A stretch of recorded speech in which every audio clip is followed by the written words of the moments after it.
এটা হচ্ছে পদ্মার পার। আসলে দুঃসহ জীবনযাপন করে যে জেলেরা, যে মাছগুলো আমরা বাজার থেকে পাই,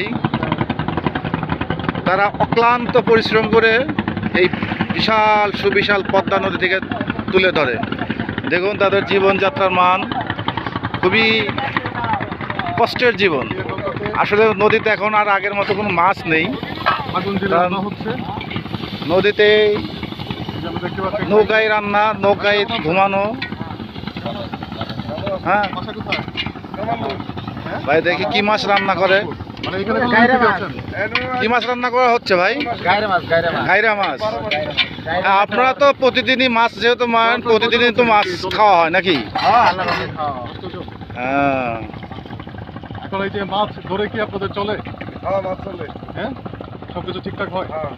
বাড়িতে টাকা পাঠাতে পারেন? হ্যাঁ। এখন কিরকম মাছ পাওয়া যায় নদীতে? 8-10 হাজার টাকা করে হয় এক নৌকায়, না? কি মাছ পাওয়া যায়? আচ্ছা আচ্ছা। জাটকা ইলিশ, না? জাটকা ইলিশ। আপনারা কি জাটকা ইলিশ ধরেন? না না, জাটকা ধরা তো নিষিদ্ধ, বোঝেন নাই? জাটকা ধরবেন কেন?